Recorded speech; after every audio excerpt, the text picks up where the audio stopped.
everyone, hope you're doing well. Today we are once again looking at the suggestions past the developers, and this time it's for March 2020. Yes, this was just released a few days ago, and we're going to start today with the ground forces portion. Going to, as usual, split these videos into, aviation, ground forces, naval, helicopters, and mechanics, just so you can see everything that is on offer. But today, let's start as we mean to go on.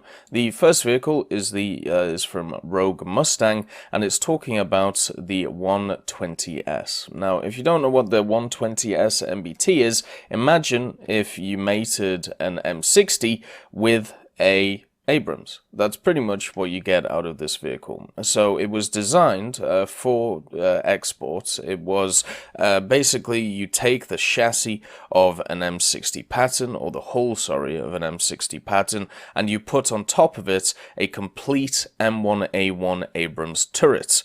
The only difference between this M1A1 Abrams turret and others, which you will see, is that this M1A1 turret would lack the depleted uranium armor, which you would see on other Abrams turrets. Now, the reason why that is because it was designed for exports, and generally when it comes to the DU armor, that is the bit that is missing, or at least one of the factors that is missing when the Abrams package is designed for exports. But at least with this one, this was just a way of trying to help countries such as Turkey and also others such as Egypt, which at the time did have M60s, and they were looking to upgrade them in specific ways. This was one of the ways which the companies were putting forward to basically say, okay, well, if you want to upgrade your M60s, why not try this 120S? It obviously has access to the fully stabilized M256 120mm smoothbore gun, and also, when it comes to its general designation, the 120S, it actually, before this project, was known as the M60-2000 designation, but that was no longer relevant because of this vehicle being so new. Because of the fact that this was such an upgrade over the previous M60, they wanted to ditch the name of the M60 and push on with a different one. So yeah, pretty much what it is, it's a massively upgraded M60 with an M1A1 turret. I think a lot of people would be happy to see this, and it would definitely add to the ranks of high-tier American machines, which are already incredibly good. The next vehicle on offer is from Lieutenant Erica, and this is talking about the Sd.Kfz 7.1 SPAA.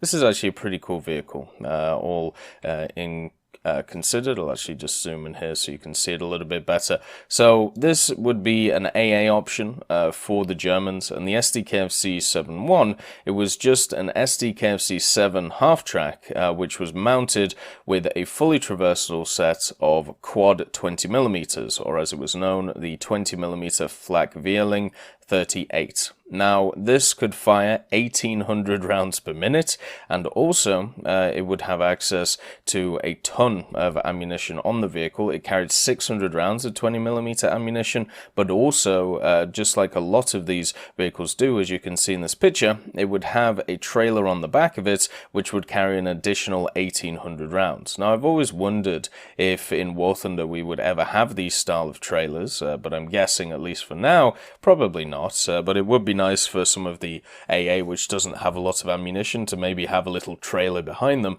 But basically, this was developed in an effort to increase the AA efforts of Germany, and also it was used kind of as a ground suppression tool as well. Obviously, with 420mm, you would be incredibly effective at suppressing enemy infantry, or pretty much suppressing anything that is in front of you, and there was 100 of them built between April 1940 to the mid of 1941, and then after that they made about 10 per month until August 1942, and then the monthly rate was significantly increased. They made 750 to 800 of these vehicles by October of 1944, and from 1942 the majority of vehicles were fitted with lightly armored driver's cabs and plates protecting the engine compartments. The armor itself was around 8mm thick, so not really thick at all, and these were issued to the flak units of the Luftwaffe and also panzer units of the army.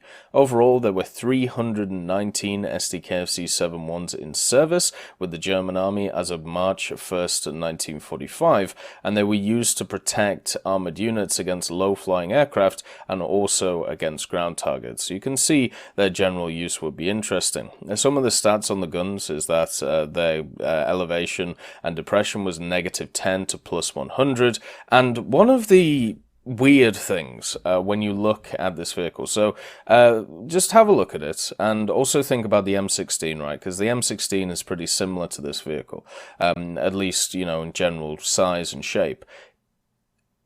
Can you think about how many people do you think manned this thing? Okay, so I would have guessed maybe 4, maybe 5 at most for this machine, generally because of the fact that when we look at other machines, that's normally the number, even maybe less, like 3, and then with the case of the M16, you know, you have basically 2 or 3. This had a crew of 10 people. 10 people. You had the gun commander, you had 8 gunners, and then a driver. How insane is that? There's people everywhere just trying to do every job under the sun. It's just kind of funny when I was reading about that. But yeah, I thought that was a nice little tidbit. Anyway, would love to see this lovely vehicle. Then we have from Wolfpack. This is the BMD-4. Now, if you don't know what the BMD is, because obviously we have a bunch of BMPs that are in the game, the BMD is kind of a brother of the BMP, if you want to have a look at it like that. But whereas the BMP is designed for amphibious operations, the BMD is for the airborne. So technically, this is supposed to be dropped out of aircraft. It's the airborne infantry fighting vehicle. So if you ever see the difference between like the BMP and the BMD, that is it. They're designed for different purposes. Generally, at least from what I've seen, the BMDs are lighter. They have slightly less armor than the BMP, obviously because they have to do airborne operations. But what we're focusing on here when it comes to this vehicle, the BMD-4, this is a large upgrade over the previous BMD-3 and also BMD-2, and the big upgrade is the fact that it has this new turret. The new turret which brought pretty much a bunch of different stuff, and the KBP's B8R01, the Baktua U, Universal Combat Module, was also added to the vehicle. So what did this give it? So it gave it a new multi-channel gunner's sight. This gave it sights for day sight, night sight, thermals, range-finding, ATGM channel, whatever you wanted. It also had a multi-channel independent commander's sight. This also gave it all of those abilities with also a panoramic sight on top of it. Gave it a new stabilizer as well, which was incredibly effective. Some environmental monitoring equipment, which is pretty cool. And then on top of that, it also had access to modular add-on armor, which could definitely help it in some certain fighting conditions, and also, depending on the requirements of the base chassis, additional armor could also be added to it, going from 12.7 all the way to 30 millimeters on the BMP-3M, which we find. Then you have a large automatic loader. It has an improved automatic loader which could carry 34 HE frag rounds, and the ATGMs also were no longer loaded by the gunner. It was now serviced by its own automatic loader. So this machine was an attempt to make it much better from the FCS point of view, and also make it a little less strenuous on the crew to be able to load the machine overall. So it has the standard stuff which you find on many other machines, obviously the 100mm 2A70, and then of course the HE frag, which everybody loves. The 30mm 2A72 is there as well. You'll be very familiar with these guns. They're either the same or very similar to the ones that you find on the BMP-3, and I'm kind of surprised we've never seen a BMD in game. With the amount of BMP-3s with the amount of BMPs we have, maybe it's just seen that the BMDs are not that useful because they're just, you know, in game they would act as just slightly worse versions of the BMPs, but it just would be really nice to see them, just to be represented. The next vehicle is from Time for Tea, and it is a British vehicle. And unfortunately in this, the actual pictures have kind of gone with the wind. You know, they've kind of disappeared apart from this one. So I found a picture which I think is more of an artist's interpretation of what it looks like, or it's a colored in photo of what it is. So here is the big chunky. And what this is the medium tank AT1. This is a British amphibious vehicle. It would be very similar to machines such as the LVT-A1 and also some of the other LVTs that we have in game. And the difference between, I should actually make a distinction. So this isn't just the AT1, this is actually the AT1 Asterix, and the reason for that is because the AT1 Asterix is there because this is a specific version of the AT1. Even though the AT1 was created to have, you know, a maximum armor thickness of not really a lot, it was basically designed to be amphibious in everything and therefore designed around it. One of the things that the majority of these AT1s had was only machine guns. They were only mounted with machine guns to be able to, you know, keep it in a fighting sense. But when it comes to the AT1 Asterix, the AT1 Asterix was actually fitted with a Covenanter turret. Now, if you don't know what the Covenanter is, it's a tank from the British Army that isn't in-game, and it's also one which is very much overlooked, and that is because of the fact that it never really saw any combat, even though they made over 1,000 of the damn things, and that was just because of its unfortunate history when it came to when it was produced and the place that the war was in at the time. So, obviously, they probably needed to find other places for the Covenanter turrets, and this became one of them, and obviously it has access to the 2-pounder, making it incredibly effective when it comes to its penning capabilities, as long as this would be a lower tier vehicle. But if you want to know some specifications on this very large amphibious vehicle, what we have is armor of about 40 to 52 millimeters on the front, 14 on the sides, and 9 millimeters on the rear. The turret has the 2-pounder in it, as we talked about, the 40mm, and a secondary Bezer MG. Then it also had access to other things such as a Lakeman mount, which is a machine gun mount on the top of a cupola. The engine itself was the Meadows DAV V12 petrol engine. It had a brake horsepower of 285, and the governed speed was at 2400 RPM. This machine could go around 10 kilometers an hour around the place if it wanted to, and also it had a theoretical top land speed of 20 miles per hour, but they never pushed it to that to make sure that they didn't just massively go after the engine. One of the things I do want to mention on this vehicle, because you can actually have a look at the schematic here for it, is it had a few design flaws, which is very, very obvious, because, I don't know, there's just something with the British. We decided that, you know, design flaws were just something we were going to build into a lot of our vehicles without basically being asked for. So even though this vehicle, when it came to its amphibious capabilities, it wasn't actually that bad. You know, it was able to float pretty well. It could go at about 5 miles per hour. So at the time, this wasn't too bad. It had a good gun on the top of it, and generally it was spacious for the crew that was actually inside. There was a 5-man crew, 3 in the turrets and then 2 in the bottom. One was actually seen, he wasn't like a machine gunner or a radio man or anything. He was just an extra hand, and this was to manage the ballast tank. And the ballast tank was actually located in the bow or the front of the vehicle and was used to aid traction upon landing. So water would actually be added into the tank, and this would put the front of the vehicle lower than the back, and the pressure on the tracks to the sand would actually would aid gripping. So it would kind of, you know, increase weight on the front as you added water to it, so you could get up the embankment. So that was actually a pretty cool idea. The main issue was this machine was tested in at Chobham in Surrey, and then it was also tested near Barry Island in South Wales. And if you've ever been to Barry Island, I'd say it's an experience. I'd definitely say go there. It's a very interesting place. And the problem that they found, and you may have already noticed on the schematic, was the engine location was actually deep in the hull, below everything else, inside an engine room, which was closed off by steel doors in a bulkhead.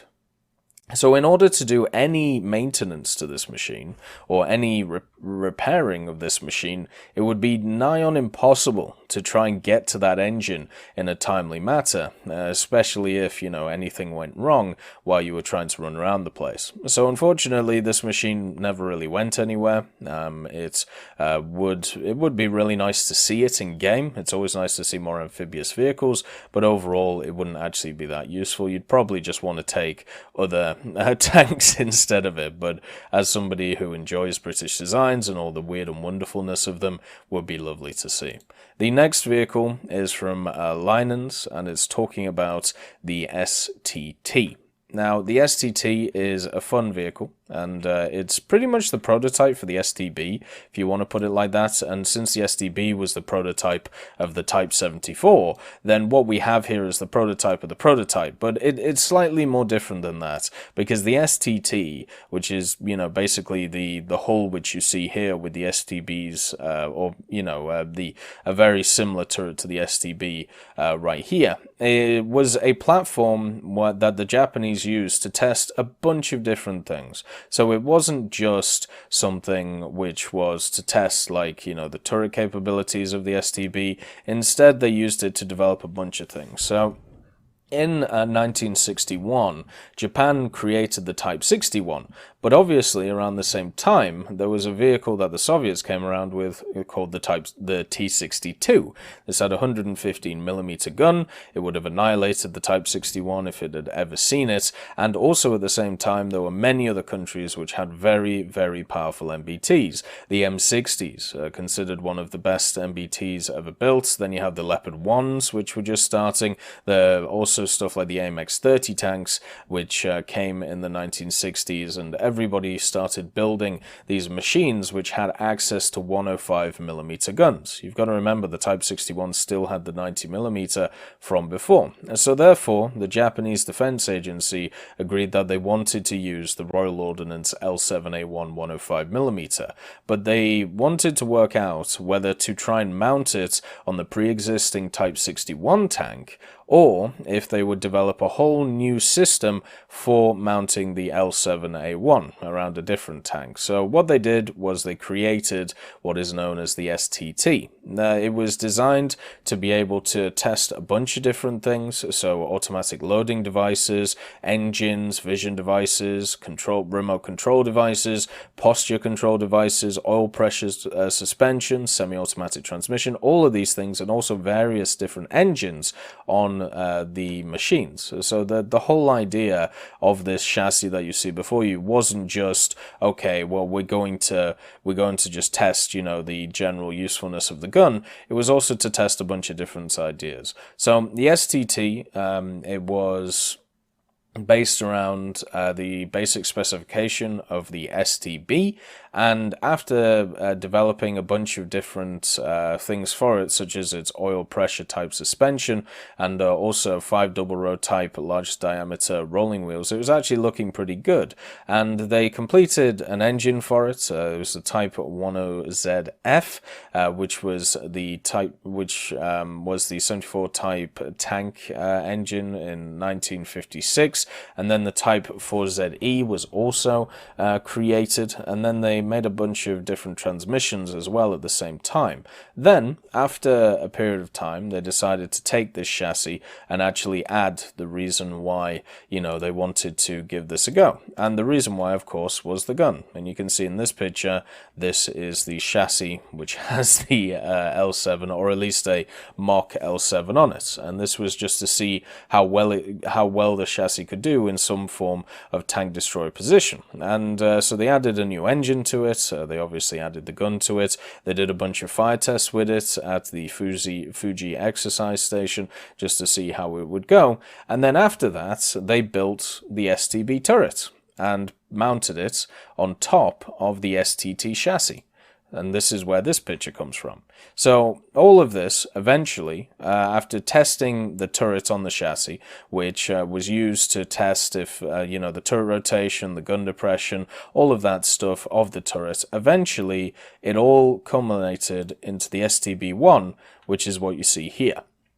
But we shouldn't forget about the existence of the SDT in its various different forms, and I think there is definitely a place to put these vehicles in game, whether it's in the standard tech trees or as like some weird event vehicles on the day. The SDB1 in itself is pretty much a prototype, so to add in, you know, the SDTs, which were the prototypes of the prototypes, I think would sound actually really fun. So I'm all for it, and it would be nice to see. The next vehicle to have a look at is the Autocannon, the 9053 on the Breda 5152, and this is from PieV. And what this is a way for the Italians to pretty much mount their 90mm. If you've ever played the Semovente 9053 in game, you know how powerful that gun is. It's an incredibly good vehicle, and the gun itself, you can understand why they were trying to create chassis or trucks just to mount this vehicle, just to mount this gun.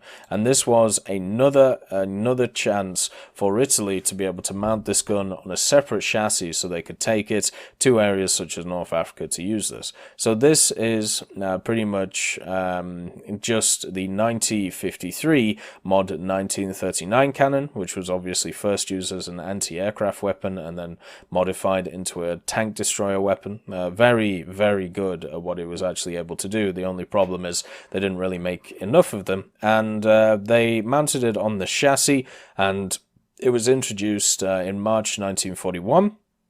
And was adopted in January of the same year from 1941 to 1943, and there was about 96 of them produced. Now, the chassis that this thing finds itself on, it was the Royal the chassis that was picked by the Royal Army was the Breda 52. This was a reinforced frame version and of the Breda 51 colonial heavy artillery tractor. So this is the Breda 51 that you see before you in these pictures, and then if you want to have a look at the Breda 52, this is probably a better picture of it with the extra armor on it, and there's obviously where they held the ammunition. There we go, you can see the extra additional armor right here in this picture. And so they added extra armor to it, to the Breda 51 colonial heavy artillery tractor. They also installed because of all the installations on it, it reached a weight of 11.5 tons, and also was able to go a top speed of 30 kilometers an hour. And it had a truncated taper bolted to the center of the platform. This had 360 degrees of oscillation, and the elevation was -2 to +85. And there was 6 large manually operated jacks, which were used, which were battery moved, which is kind of interesting. And this would obviously stabilize the vehicle for firing. And then the banks were opened into 4 parts of the coffin, which formed the circular platform for the servants. And there were 6 crew members for this, which took place on the vehicle. And it had a 12-shot reserve ready for use. So basically a first stage ammo stowage of 12 shots, which I think would be kind of interesting to see. Overall, this vehicle was pretty effective for the Italians, which definitely struggled with tank destroyers for the majority of the war, but once they started using the 90mm, not just on this machine, but the Semovente 9053, they saw a lot of success with it against vehicles in North Africa. The next vehicle we're having a look at is from Cade, and it's talking about the S40. So if you don't know what the S40 is, it's a chunky boy, and this is the Samoa. We actually have a Samoa in game. The S35 is already in game, and it was a French cavalry tank at the start of World War II. Now, the interesting thing about that is even before the war, or maybe just slightly during the early months of the war, there was a plan to upgrade the S35 to the S40. And what it was going to do was going to upgrade it with a stronger engine, better suspension, better armor, and also better speed. So overall, just much better mobility and much better survivability for the machine. And this would allow the S40 to reach about 45 kilometers an hour and also be able to cross obstacles which are quite tall, which the S35 kind of struggled with. The idea was to also add on a new turret, the ALR2C. This had 60 millimeters of armor all around it, and also the frontal armor of the hull was also raised to 40 millimeters, just like the side, and the result of the tank was to replace the production of the S35. Unfortunately, there wasn't really many of these made, and the reason for this is once again the fact that, well, the French got invaded, and also they had a ton of issues producing vehicles from, you know, just the 1930s onwards. So the production was supposed to start in 1939. There was an initial order placed of 80 tanks. And the war delayed the production, and one single unarmed prototype was made. So the prototype was unarmed, the turret itself was tested though, and the armament should have, you know, obviously fit into the turret. So even though this is technically an unarmed prototype, it's one of those ones that is kind of on the line, because you know for a fact that the 47mm SA-35 gun, which is like the long-barreled 47 that we see from the French vehicles, that would have fit in the turret, and also the turret was tested, everything was tested, just not put together. So I can understand why a lot of people want, you know, to see vehicles like this in game, but that is an example of one of those vehicles. The production was not finished when France actually surrendered, but that isn't the end of the story for this vehicle. There is actually a little bit more to it, because in 1941 the French were planning to produce 800 of these, because the French just didn't understand how production worked. And this was to equip France, Italy, and also Germany with the tanks. And the interesting fact was the Adolf Hitler himself actually halted the project because he was wondering why the French wanted to rearm themselves. And because, you know, you've got to be careful about that stuff during wartime, even if you have control of France through the idea of Vichy France. And after the attack on Pearl Harbor, there was an order of 250 S-40s made for Japan, and in addition, the Vichy France was allowed to equip their army with the S-40, fitted with the new 3-man FCM turret, which was armed with the 47mm SA-37. But the production of that was halted after the Operation Torch happened in North Africa, which forced the Germans to take control of all of France. And if you want to have a look at an artist's rendition of what that machine would have looked like, this is the vehicle right here. So this one is a little bit more fictional. This one, though, is not fictional apart from, you know, the gun not being there, but we know what the gun and its performance would be, so I think it's a decent shout to put in the game. The next vehicle is from I Am Bob 224, and of course it is the Swedish King Tiger. Now, with the addition of the Swedes in the game, I've heard a lot about this vehicle, and I've heard a lot about, for some reason, its origins and why it should be added to the Swedish tech tree, even though the Swedes never fielded it. It was never officially in, you know, their armed forces, and all they used it for was a piñata to test their guns and also test stuff such as mines. So the Swedish were kind of neutral during World War II. It's up for debate, I'll put it like that. And after the war, in 1946 and 1947, the Swedish military wanted to test a bunch of their weapons against stuff such as heavy tanks. They wanted to see the feasibility of producing heavy tanks, but also just to see how good their weapons would be against what was seen as the best modern armor. So they went around trying to find some semi-intact German tanks for testing. They wanted to test their AT mines, they also wanted to test their AT guns against this modern armor. So they found themselves a Panther, and they also found themselves a King Tiger. And they were found in Gain, which is located south of Paris, and they was transported to the Stockholm harbour. It arrived on the 27th of November 1947, and it was given to the P4 Regiment.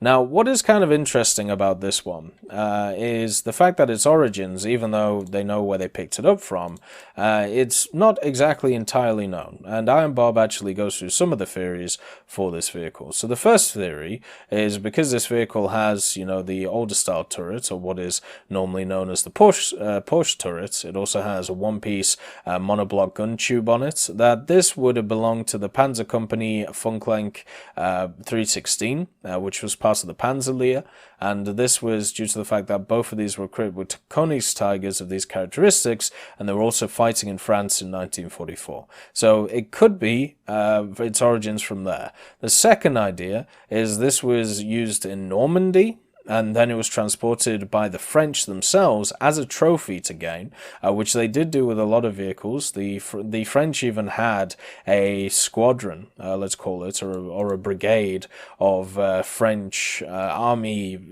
French tankers who actually would take captured German vehicles and use them against the Germans, which is a wonderful story. It would be nice to see it represented in games, or would be nice to see it represented in other areas.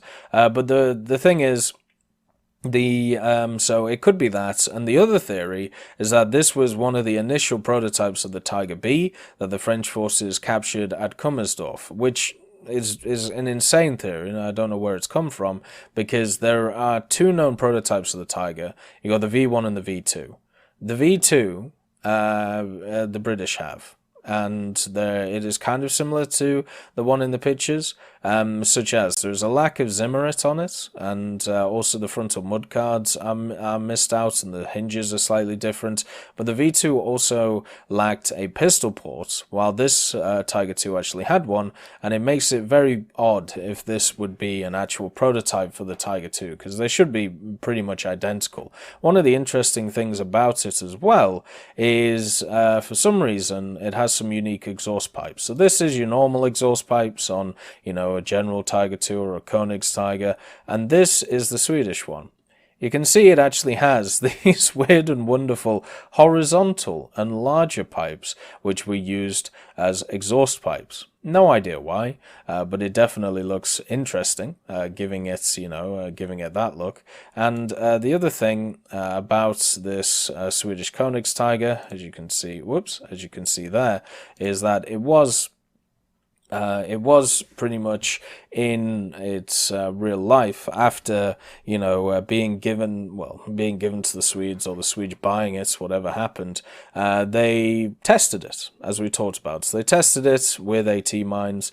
They fired a ton of shots at it. It was never a vehicle that was ever used for really anything else, apart from as a target dummy from the Swedish to test, modern armor ballistics. And also, the gun itself was actually removed from it, and it was given to the Bofors HQ in Karlskoga, and in the 80s it was scrapped, and the majority of the vehicle was actually scrapped back in the late 40s because of the fact that they'd shot it up so much. So pretty much the story of this Tiger, that we don't really know its history when it comes to World War II, but after World War II the Swedish just shot it a lot. And if you really want to, add vehicles like this in game for the Swedish tech tree, first of all, I don't think the Swedish tech tree needs them. And second of all, it sets a horrible precedent for a bunch of other vehicles, which could add it for a bunch of different nations as well. The Swedish never fielded this vehicle. They used it as a target dummy. There is no reason why this, in my opinion, should be in the game, unless, to have one of those one-off weird and wonderful premiums. But then again, why not just put in the American captured Tiger II at that point? I hope you have enjoyed this video, and as always, I'll see you next time. I just want to thank Ambrosius McClellan, B. Young, Blackie, Chris Giltnane, Daniel Stanton, Jay Wilt, John Ryman, Martinez, Super Cacti, Trigger Hippie, Eugens Terry, and also Elove Goat and Samuel Slick for supporting the channel.